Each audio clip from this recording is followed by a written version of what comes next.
Welcome to the Play to Win podcast, where we talk about winning in cEDH. I'm Dylan. And I'm Cameron. This week we're joined by Jim from the Spike Feeders, who is also a new member of the CAG. Jim, how are you? Hey, how's it going? I'm doing great. How are you doing? It's going all right. It's going just fine. So for those who don't know you, Jim, let's just start off. Who are you? And also, what type of player are you? Just so people can kind of get to know you if they don't already. Well, starting with the last one, I'm an MTG dad. Not an actual dad. I don't have a child, but you know how every playgroup has a dad? Yeah. Like, for the Spike Feeders, that's me. For Playing with Power, it's Ryan. Like, every single one. For the Mind Sculptors, actually, it's Cobblepot. Of course. It's Dylan. But yeah, sorry, it is Dylan. Yeah, it's definitely Dylan. Yeah. But like I said, I am one of the members of the Spike Feeders. We are a group of, I would say, I don't know if I would say cEDH, but definitely higher power SKU players from Winnipeg, Manitoba, Canada. We run a YouTube channel, and I, talk a lot of smack on Twitter. I don't know. Is this like a family podcast? Or... No, you can say whatever you whatever like. the Yeah, fuck we you want want. honesty. I talk a lot of shit on Twitter. Yeah, Yes, all right. He said the curse word. Yeah. All right, well, that's great. That's good to know. We've been a fan for a while. It's so funny. Spike Feeders to me has always been a cEDH YouTube channel, but realistically, it's really not. You guys do a lot of casual stuff. It seems like you're kind of all over it when it comes to Commander. But to me, for the longest time, I saw you as a cEDH YouTube channel. Yeah, well, generally, so we definitely don't shy away from cEDH. My vision for the channel when we started it was basically just we wanted to play what we thought was cool. And so if we came across a deck, we wouldn't not play it because it was too powerful, because that's just how we played in our regular play group, right? Like, if somebody wanted to play Zur Doomsday, then that's fine. Like, play it. If you think it's cool, then play it. And that was kind of the message that I really wanted to send, was that, like, it's not really like a separate environment, It's just like, if you want to play it, then play it. Like, let the chips fall where they're going to fall and just do it. Yeah, so yeah. We're a lot of the time that ends up being powerful, but like we also play a lot of cooler, lower power stuff as well. Yeah, we're right there with you. There are times definitely where we play a lot of casual Magic, but it's just Commander is Commander, whether it's cEDH or Right. EDH. It's all the same thing. It's just good to remind us that these aren't two separate formats. Yeah, it is also Exactly. one. Yeah. So let's start out with, who is the CAG? For those who don't know, the Commander Advisory Group. Yeah, it's probably good to get that. Yeah, what that acronym actual out. is. Maybe you can explain, since you're a new member of the CAG, what is the CAG? The CAG is, I guess to explain the CAG, we kind of have to start by explaining what the Rules Committee is. For those that don't know, the Commander Rules and Ban List are controlled by a group of 4 people named the Commander Rules Committee. So now it's currently 4 people, but there were different people in the past in varying numbers. But the current Rules Committee is Gavin Duggan, who used to be a level, I want to say level 5 judge. And he was the regional coordinator for judges in Canada, actually, which is how I knew him prior to playing Commander, because I was a judge. It's also Toby Elliott, who works for WotC, Scott Larrabee, who works for WotC, and Sheldon Menery, who most people know, I think. He's definitely the most visible of the Commander Rules Committee. But, when we talk about the CAG, it's important to point out that the Rules Committee are the people that actually make the decisions. So they're the people at the table that have a vote when it comes to changing things about the format. So back in, I want to say early 2019, it might have been late 2018, the Commander Rules Committee decided that it would be good to get a few more voices in the room. For a couple reasons, for diversity reasons, for busting up echo chambers, and even just getting different perspectives. Because, at the end of the day, they are all, I'm going to say, I don't know how old they are. If Sheldon's watching this, I apologize. But they're all Not kids. Roughly, They're not kids. Roughly middle-aged white guys from the U.S., Yeah. And when you have a group that is composed of mostly people from similar backgrounds, you tend to get similar ideas. And, if you have ever kind of put together a committee on something, it can be very valuable to get dissenting ideas, because consensus is a great way to do things really poorly with a ton of confidence, Ooh. Yeah.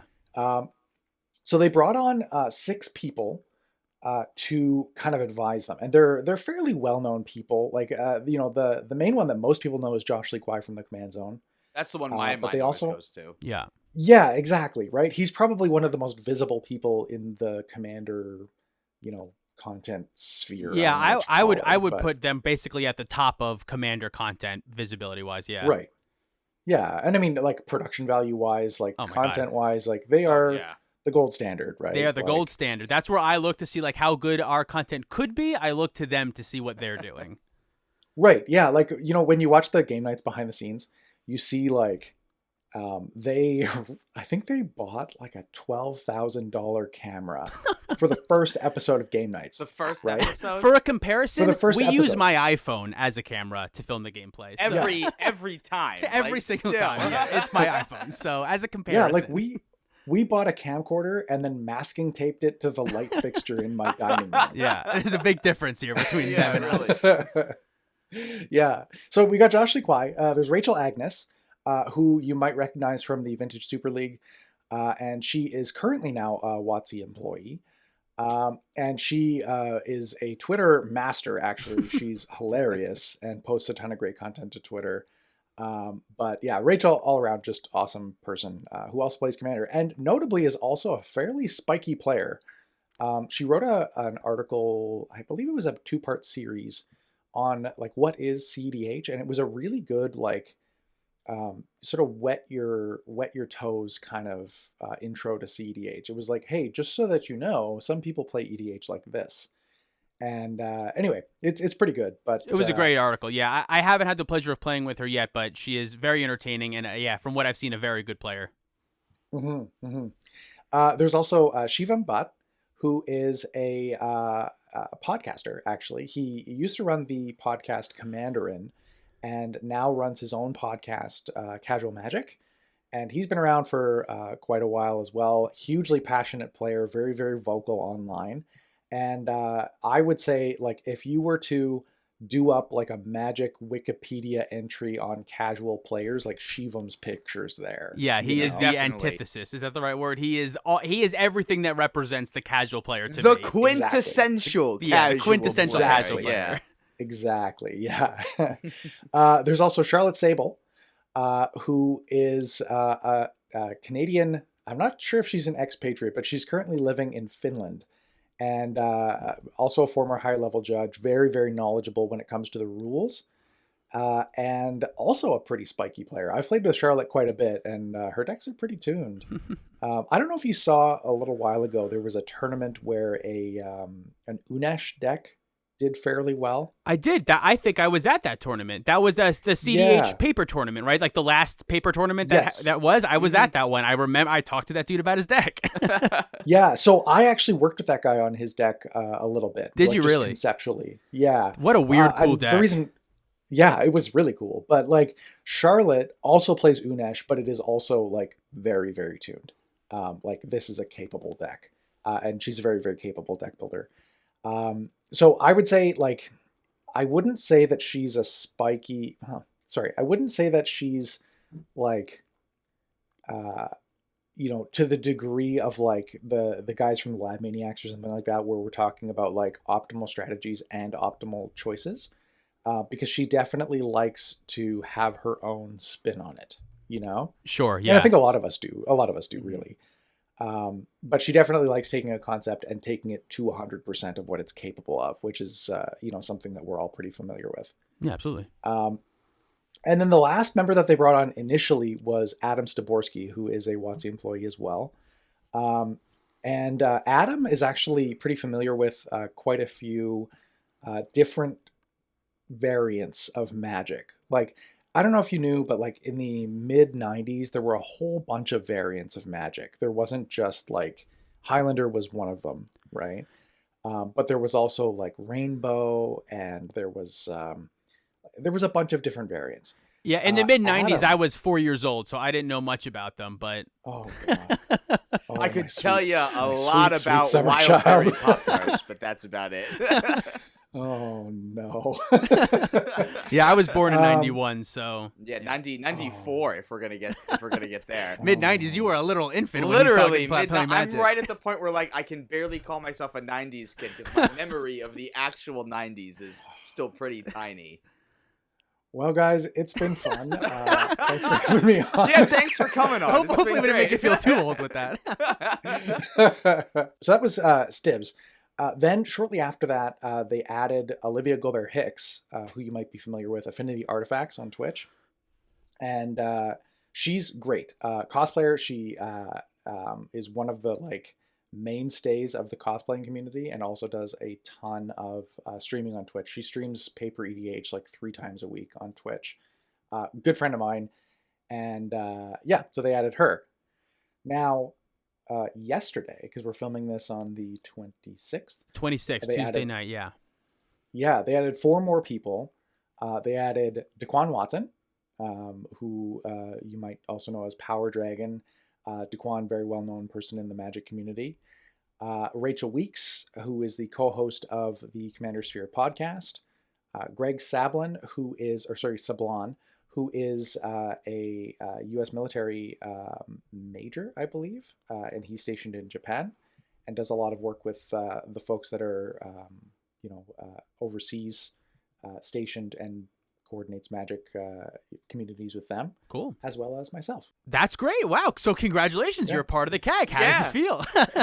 Yeah. Well, it's a bit of a panic. It was there was a lot going on. I took the day off work yesterday, and I'm glad I did, because my phone was blowing up like from midnight Eastern time until about 8 p.m. last night. Yeah, I can imagine. Yeah. So how did that work? Did they reach out to you? Were they looking for another person, or how did that come into your ballpark? So it's been in the works for quite a while. Sheldon reached out to me to see if I'd be interested. I want to say almost a year ago. The format changes really slowly, and this is something that you'll notice, like with the ban list, with the rules, with everything. All of business, everything really. moves very slowly, like glacially slow, which is a good thing. It's a good thing, and it can be a bad thing sometimes. But basically, yeah, they reached out to me about a year ago, and then it was made official, I want to say 3 weeks ago-ish. Cool. And then they announced it yesterday. So what is your role? Do you have like a role coming into the CAG, or are you just, along with everyone else, another advisor? Are you like the cEDH guy now, or? Not really. It's definitely, it's not like I'm the token cEDH person on the CAG. There are, like I mentioned, there are some people with spikier leanings.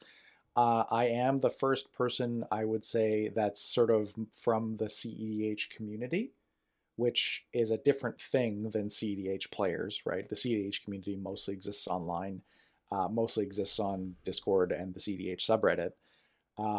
But I would say I'm probably the first person that the cEDH community would recognize as, one of us, if that makes sense. Definitely, yeah. There is a definite difference that I've noticed in viewership too, of just like the cEDH community, and separate from casual players who like watching cEDH content and playing the most powerful deck that they can play, but still not in that cEDH realm. There is definitely a difference to those who are obsessed with the format and think about it nonstop and are on Discord and Twitter and Reddit constantly talking about decks. That cEDH community. Yeah.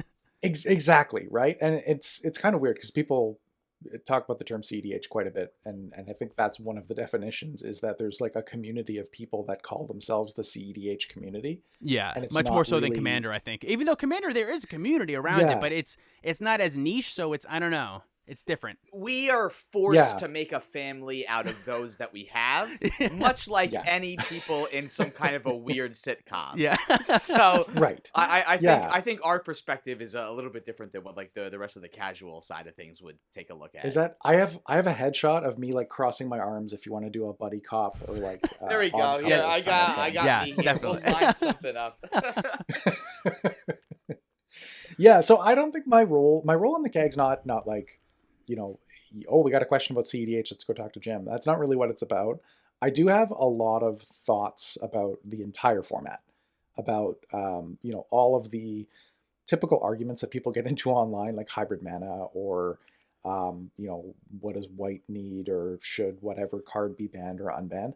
I've got thoughts about all of that stuff because I play the whole range of Commander. Like, cEDH is one of the ways that I express myself in deck building. So, it's not the only thing that I play. In fact, I probably play a lot more casual than I do cEDH, if I'm being honest. Really? Interesting. Yeah, because I play with Olivia and Jeremy Knoll quite a bit on their streams. And that's like probably my primary play group during quarantine right now. So I would say I probably play 15 to 20 games of casual EDH for every 1 or 2 of cEDH that I play right Oh, now. wow. So it's that much more. Okay. Because I would say I Yeah. probably also play a little bit more casual than competitive, but only because casual is my way to like chill and relax and wind down with my friends, whereas cEDH is like when I'm like trying to solve a puzzle and have fun. So like I think about cEDH much more, but I play casual just like doing nothing, not really caring about it, I think much more than I actually play cEDH. And I play in the same pod as you all the time. Yeah, so. you're playing with me. True. So you say you have a lot of opinions about Commander. I'm sure we all do, but I kind of want to get into that a little bit of what some of your opinions of Commander are. So I have a couple questions around your thoughts on Commander. First one, I feel like I have to ask you, are there any cards that you think should be banned? Not saying that these are the cards that you're going to advocate for banning, but if you had to name a card that you think should be banned right now, would you? Could you? Okay, so I've got like a stock answer that I usually give to people, especially just random strangers that ask me this question, because this question comes up quite a bit. I imagine it's got to be the first surprised. one that anyone thinks about. What do you want to ban? You can tell people now. So what do you want? We're to ban? Magic players. Yeah. Like, what do you expect? So usually I tell people Divine Intervention. I think that Divine Intervention is probably the most bannable, currently unbanned card according to the current philosophy document and ban list. I don't even know what this card does. Cameron, what does it do? Yeah, Divine Intervention is a terrible card. Is it the one that makes angels whenever a token? I would like to read the card text here. There's 3 paragraphs. Because let's just be clear. So this is a chapter 1. So this is 6 and 2 white. So it's 8 mana total. spell. 8 is it mana sorcerer? total already. It's an enchantment. It's an enchantment. It's from Legends, so you know it's good. Divine Intervention enters the battlefield with 2 intervention counters on it. At the beginning of your upkeep, remove an intervention counter from Divine Intervention. When you remove the last intervention counter from Divine Intervention, the game is a draw. What the fuck? Yeah, that card I had to terrible. go through all of that just to be incredibly disappointed by the end. 8 mana, and then you have to untap once and twice, and then it's a draw. For you just to not and then it's win. a draw. It doesn't win the game. It doesn't lose the game. See, the to game me, is a worst draw. card I've that ever is seen. that is what white as a color is. Right from the get-go, they're just like, okay, we have to make a color that's so bad that everyone knows what a good color is. Mark Rosewater says this bad cards exist, so good cards have to. So you know what good cards are. What's funny Same is that with the white. exact opposite card of this is Scheherazade, an incredibly cheap card that makes the game go infinitely. Yeah, as opposed to that's instead ending we'll it. play forever. Yeah. This is hysterical. I'm sorry you had to listen to us does go anyone through actually our first play this card reactions though? of Does this, anyone but- cast this card? Yeah, does anyone? Okay, so no. That's but okay. it should First be. of all, it's expensive.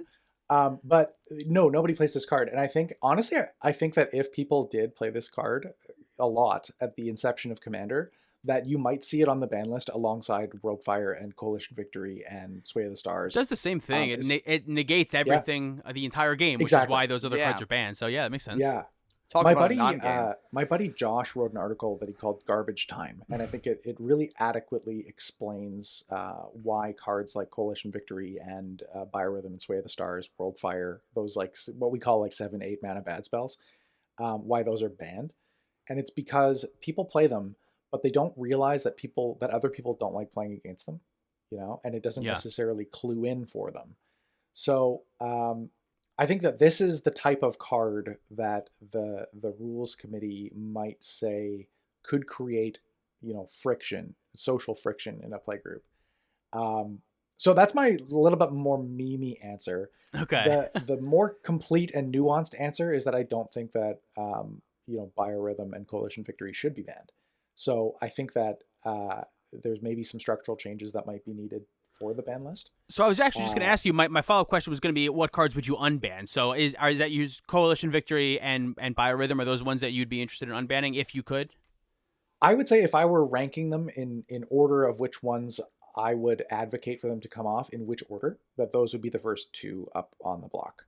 In my heart of hearts, what I really want is Panoptic Mirror, but I think that Coalition Victory and Biorhythm are lower hanging fruit than Panoptic Mirror.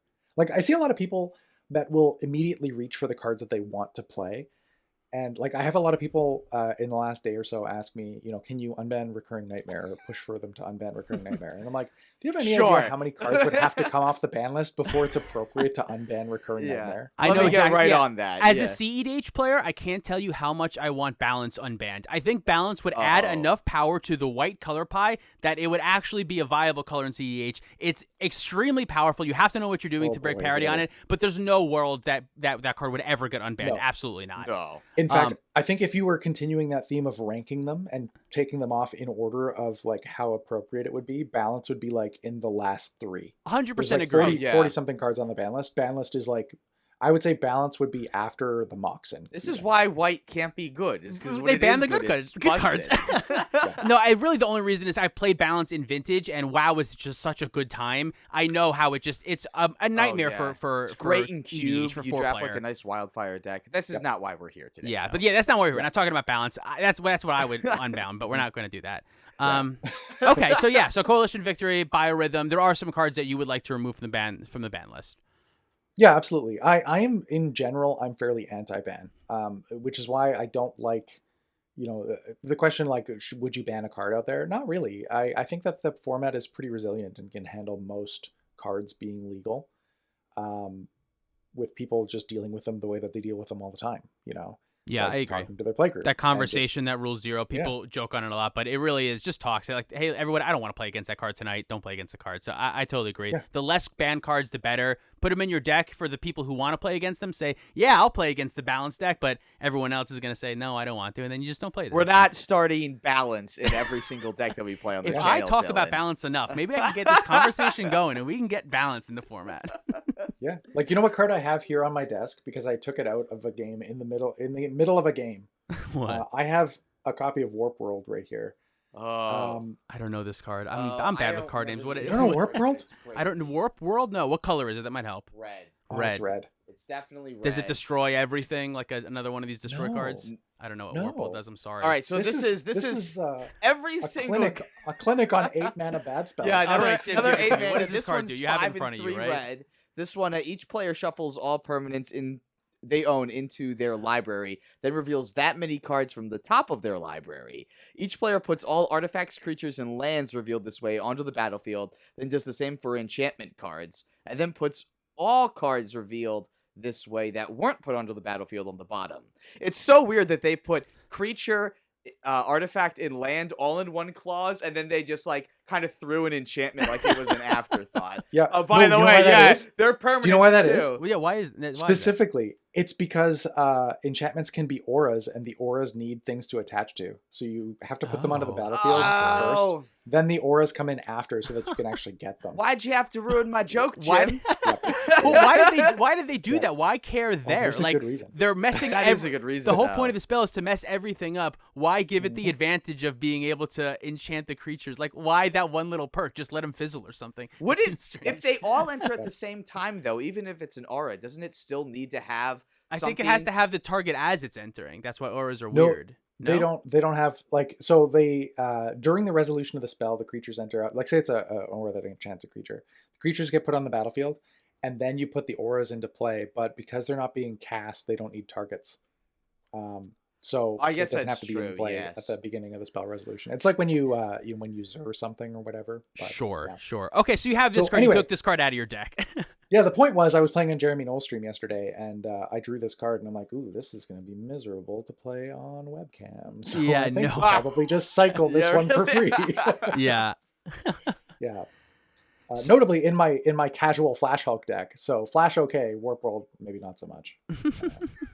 So I have a couple more if we can, just questions just to kind of get more of a feel of what type of player you are. Are there any things that you would change about Commander on the whole? Like any rules, any things the way you talked a little bit about hybrid mana. Are there any things like that if you could just change the way it worked in Commander you would? Anything on the tip of your mind? I don't really think so. I think No? that Okay. Commander right now is in a pretty good place. I think it would be maybe interesting to test slightly lower life totals, like not way lower, but maybe 30. Sure. Might make for an interesting shakeup in terms of incentivizing creature combat.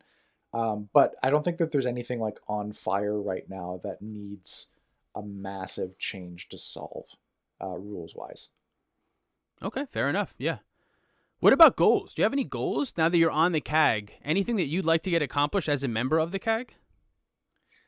Yes, actually, I have a video series planned. I released the first video yesterday, and the second one's coming out this coming Thursday. I don't know what the date is for that, but I do a series called Spike on the Mic, and they're just kind of 10-minute video essay style, my thoughts on paper kind of thing. Yeah. And one thing that I'd like to do with that going forward is essentially a tutorial on how to talk to people about Commander. So one of the things that I've noticed is that when people argue about things, especially in Commander, they tend to talk past each other and they don't make very good points. Yeah. Yeah. So, I'd love to form a basis for this is why things are the way they are right now.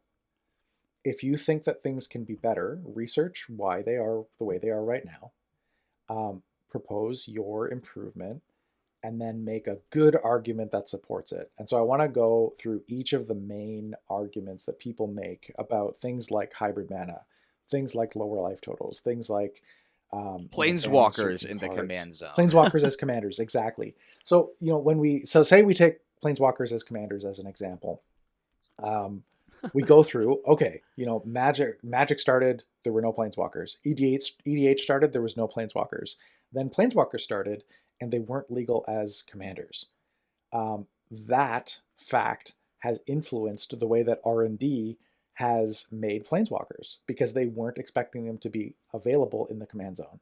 So all of these Planeswalkers that are being released right now that might have been designed a year or two ago, R&D didn't expect them to be readily available as your 8th card in your starting hand, right? Right. So you make a change like, Planeswalkers are now legal in Commander. We now have like 2 or 3 years of R&D lead time of them releasing busted commanders that are even more busted when you always have access to them, Yeah.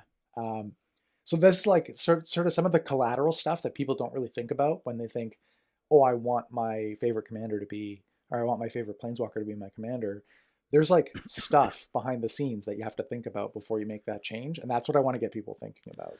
A lot of them already have a legendary creature. Fencer, Nicol Bolas, like a lot of them you could just go play that thing instead too. And I've always found that the easiest solution with the Planeswalkers as commanders is most play groups are not going to care if you say, hey, do you guys mind if I use my Nicol Bolas Planeswalker as my if commander? You just build the deck. Yeah, most then, people, if you just ask your group, like we've talked about this a little bit before, obviously the Rule 0 thing, it does exist, but most play groups will be okay with seeing what it's like to play against Planeswalkers and if they're as not, commander. then that's fine. You put that deck away, you take out your other deck, and then you're good to go. You just find a different play group next time, maybe. Well, that makes it sound like don't find a different group of friends just because they don't like playing against you. Just talk to them about it. Talk to But you can though. You can, but that's the best part about Rule 0. You can ditch your friends if you want to. Yeah. And you can leave your friends behind. Yeah. Just become a loner, ditch all of your friends because they don't want to play Magic with you. Welcome to cEDH. Gym 10 Planeswalkers, right? Yeah. GTP, right? But no, I put out a poll on Twitter a little while ago. Would you let me, if I sat down at your table with a deck and told you that the commander was the Ozolith, would you play a game with me? No. And it was like 95% yes, 95% yes, 5% no. Oh, geez. People love seeing weird shit in Commander. They love it. I would be okay with if anyone playing any card as their commander. If someone asked me if they can play Supreme Verdict as their commander, I would say sure. Let's see what that's like. I'd probably let them try it out. But then after play a it against while, it once. the Ozolith can do some pretty nuts stuff. I'd be a little wary. So the thing that I like the most about that is Sheepy Cutie on Twitter, Sheepwave, asked a similar question. Would you be okay with me playing 4 Squadron Hawks in Commander? And I was Probably. It was such a weird question, but I just want to see what you're doing with 4 Squadron Hawks that you can't do with 1 Squadron Hawk. It's not. It's not very good. So sure, yeah. No, but it is a card advantage engine with Scroll Rack. It sure is. It does some things with Jace the Mind Sculptor. It does a thing or two. There are some things, and so it's those kinds of things, especially ones that aren't motivated by power level. You know, if somebody says, "Oh, I want to play Gristlebrand," you have like a pretty good concept of what they're doing with it. Yeah. But if they're like, "I want I to play wanna play Elbrus the Gristlebrand. Binding Blade as my commander," yeah, I want to see that. I would want to see that I one too want to see that. Elbrus the Binding Blade was my first rare or a mythic. I think it's a mythic. Yeah, it was it my is. first mythic that I ever pulled out of a pack. I think that's Dark Ascension. That was my first one. I still have it.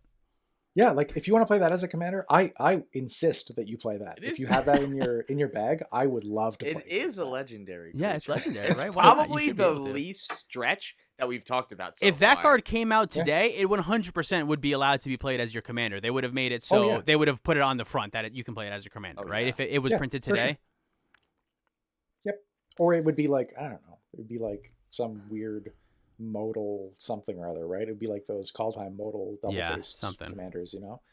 But yeah, that's what like really gets me going is if somebody says, "Hey, I've done something really weird that I don't think anybody else has done before," I'm like, please show me. That's what we want to see. Well, that's great. I mean, I feel like that makes you a perfect person to be on the CAG, right? Like you were made for this role. If you just want to see the most interesting stuff, that's what Commander's all about. Yeah, like somebody asked me, you know, a little while ago what like motivates you to play Magic, and a lot of people will say, well, you know, I want, you know, to do something that my deck has never done before. Like I want my decks to do something that maybe nobody has ever done before. You know, Yeah, we need to set the that's- goals high here. We need to set where we're going high. exactly. Yeah, really. Commander's complicated. Yeah. Well, let me ask you this then, Jim. I know we've been on all highs right now. Is there anything that you're nervous about joining the CAG? Very. It's been a lot better in the last like year or so. I would say it's been the sort of climate of discussion in the format has been a lot better in the last, like I would say since Flash got banned. Definitely. 100%. This year, 2020 was, I think, a big shift in a lot of people's minds for what Yeah. cEDH was. Yeah. Yep, for sure. And you know, leading up to the flash ban, it was very tense. The temperatures were very high. There were lots of people like quitting Magic, quitting EDH, because they kind of felt that their voice wasn't really being heard. Yeah. And it was even that was better than it was when I first started making content. Like we started making content in 2018. So it's only been like 2 years. But even when we started making content, like the attitude towards cEDH was definitely mostly negative, you know? Yeah. There really wasn't a group of casual-minded players out there that watched cEDH because they think it was interesting. That like wasn't a thing. That's like most of our viewers, I'm pretty sure. Yeah. Yeah, and I think a good chunk of ours too. I think that there's like a decent sized community that maybe doesn't play but is very interested in it. It's you know? just cEDH is very interesting to watch whether you play or not. Yeah, and I mean people take their deck building ideas and you know the whole deck building orthodoxy, like the way to optimize in cEDH can be applied to lower power level decks. You know, Yeah, the definitely. fundamentals of lowering your curve, playing appropriate tutors, you know, shuffling, card quality, velocity, all these concepts like can be applied to decks at any power level. Yeah, you know? definitely. As a casual player, I think it's great to watch cEDH content because you get to see what the optimized decks looks like. So you get to make sure that your deck does its thing every game if you adhere to the same guidelines Exactly. of cEDH, but you just make the thing that it does a very casual thing, like making big 8/8s or something like that. So if you take Right. those little nuggets from cEDH, yeah, it's good. Yeah, so like the attitude is definitely a lot better now, but it still exists out there, you know, Sure. that the people that conflate cEDH to pub stomping, or the people that think that we're, you know, out there to change the format into something that it's not, or you know, take away the things that they love about their format. Like I'm not the person that's gonna ruin Commander for you. I hope I'm not. You know, I'm doing this because I love playing Commander, like at all power levels, and you know, I would not do something that I genuinely thought would damage the format. You know. Right. But I do think that there is that perception out there. Fortunately, the reaction was very positive, I would say, yesterday. Like my mentions were blowing up, but it was all very positive stuff. So I'm kind of still, you know, a little nervous about that, but some of my fears have kind of been allayed in that respect. Well, that's great. Well, what about excited? We've talked a lot about ups, but is there anything specific that you're excited about? We've talked about this a little bit, but what are you most excited about doing now that you're on the CAG? What's like the first thing that you're excited about doing? Ooh, that's a good question. I kind of want to go to an event. Um, this is kind of funny. Don't but we all, man? Yeah, don't we all? all? Yeah, like any event. It doesn't even matter. It could be like Comic-Con. It could be like an anime convention. I don't even watch anime. I'll go. Like I just want to go somewhere. But yeah, like Jake Boss, who's one of the editors for the Command Zone. We were hanging out in Vegas last year, or I guess that was 2019, so it was 2 years ago. And we were watching a panel discussion, and it was Jimmy Wong with Glenn. He's Secluded Glenn on Twitter. He's one of the Commander R&D folks. Oh yeah, as well as Gavin Verhey, and I think that was it for the panel. And we were kind of having a side discussion over power levels and like player motivations and stuff like that. And he said to me, "You're going to be up on that stage next year. I know it." And I'm like, "Oh, okay, right." Yeah. And the kind of cool thing is that like being on the CAG, like that's maybe a possibility for next year at Vegas. Yeah, definitely. Because they do these types of things. So I am really excited to talk about like what's going on in the format and what I think about things and all that. In like these sort of forum settings. We did one with Channel Fireball for one of the Command Fests a little while ago, and I wasn't on the CAG, but now I am. And so I think I'm more likely to get invited to those types of things now, which is nice. So I would say that that's what I'm looking forward to. That's awesome. Yeah, I'm looking forward to you representing us. Yeah. So this has been great. I really appreciate you coming on, Jim. Before I let you go, though, I had one more question for you, and this is the question that I see the most, I think, online, and I'm curious on your thoughts on this. cEDH ban list separate from EDH ban list. How do you feel about this concept? This is a question that I feel like we get asked a lot. A lot of newcomers into cEDH will ask this. Why isn't there just two ban lists? A ban list for the cEDH and a ban list for the EDH? I think I know where you stand on it, but just in case, how do you feel about this, and what's your reasoning for either separating the two formats or keeping them together?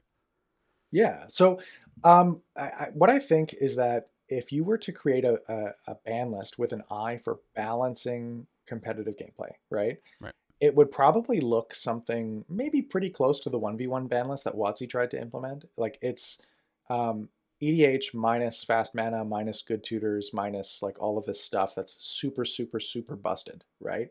Like I think a lot of Commander players don't realize just how busted Sol Ring is. Sol Ring would definitely be banned, right? Sol Ring is one of the best cards in the history of the game. In my opinion, Hands it's down. better than some of the Power 9. It's like For the sure it 10th is. power. It's the Power 10. For sure right? it is. Time Twister out of there. Yeah, put Sol Ring in place Yeah. of Time Twister. Yeah. Yep. And so like not a lot of players realize that just because of how ubiquitous and inexpensive it is. Right. But these are the types of cards that you would need to get rid of to end up with a balanced gameplay environment. Like balanced gameplay environments need to be curated, and they need to be curated fairly actively, especially with how many cards come into the format every set. So let's say, for argument's sake, that the cEDH ban list is the EDH ban list minus a bunch of stuff, right? The folks that are intent on causing problems, social problems, will not make the jump over to the cEDH ban list, right? Right. They're just It going means to play the taking a most whole bunch of powerful thing stuff in out of their Commander. cards. Yeah, they just want to play their cards, right? They're generally not aware of the fact that they're causing social problems, and that's why they're doing it. Like most people out there that are causing problems aren't doing it with genuine malicious intent. They're doing it because they're not aware that they're doing it. And if they're not aware that they're doing it, they're not going to like self-identify as the type of player that needs to be playing this other format. So the problem of pub stomping doesn't go away. So when you split the formats, it creates a situation where you've got a whole lot of work to do to create a balanced eternal format, which probably looks something like Legacy, maybe. So you've got a whole bunch of work somewhere to do. between Legacy and Vintage, I would imagine. Yeah. Right. Yeah, exactly. It doesn't solve any problems for cEDH, or it doesn't solve any problems for the greater EDH community, other than the fact that they don't have to listen to people complain about things. And that's it, right? Then if people don't like the new environment, they just end up trickling back into EDH and playing what they were playing before. Like there's no incentive for them to stay if it's not a good format. And there's an additional problem that comes from the fact that people that tend to split away from authority will continue doing that. So if they disagree with the rules committee and they want to split off, they split off, form their own ban list. Then they disagree with the new rules committee and they split off and form a new ban list. Yeah. And you end up with all of the 100 different kinds of 1v1 commander that you've got, like French and Leviathan and those. It just becomes another Tiny Leaders, Oathbreaker, whatever. And it's just something that it's just too much to keep track of at that point. Yeah, no, I completely agree. If the format did split up, I would probably just stay playing regular EDH and just play whatever the strongest thing in regular EDH was, and then just make a new cEDH inside of regular EDH. That's what I would play instead of the curated cEDH format. And I think a lot of players would probably just do the same. Just gonna play Commander and just play whatever the strongest thing in Commander is. And that would be stronger than the strongest thing in the new cEDH format. Right, yeah, because you'd be allowed to play Soul Ring in Commander and not in cEDH. So cEDH would just get weaker than regular Commander, and then you'd play your Commander deck against your cEDH deck, and the Commander deck would win. Yeah, I never actually thought of it like that. cEDH would just become weaker than Commander. Yeah, and so it loses a lot of the draw that people play cEDH for, is they want to play the most powerful busted cards in the history of Magic, and that wouldn't be available to them in a curated competitive format. That's the shortest, best answer for me right there, is just cEDH would become less powerful than Commander if the format's split. The whole aspect of why you play cEDH is just completely gone right lost at that point. Yeah, 100%. Like at that point, you might as well just play Modern or Legacy or whatever. That's literally what I was thinking. Yeah, like it would turn the cEDH into Standard, and then EDH is Vintage and Legacy. Yeah, good. Yep. Hilarious. Great. Well, good to know, Jim. I really appreciate you coming on. If anyone is looking for where to find you, if they want to ask you a question about the CAG, if they want to pick your brain a little bit, where's the best place that they can find you? Yeah, so there are two good places to find me. First is on Twitter. I'm fairly active on Twitter. You can find me at JimTSF. That stands for The Spike Feeders, but it's at JimTSF. You can also find us on our Spike Colony Discord, which I have a link to, I believe, on my Twitter account. If I don't, then I'm going to add it right now. You can give it to me, and I'll put it in the description of this video if you're watching this video. Yeah, it's down in the doodly-doo. That's where it is, in the doodly-doo. Yeah, but those I would say are the two best places to get a hold of me. If you want to get a hold of the Spike Feeders as a group, you can email us at thespikefeeders@gmail.com. Awesome. All right. Well, thanks for listening, everyone. I'm Dylan. I'm Cameron. See you guys next time.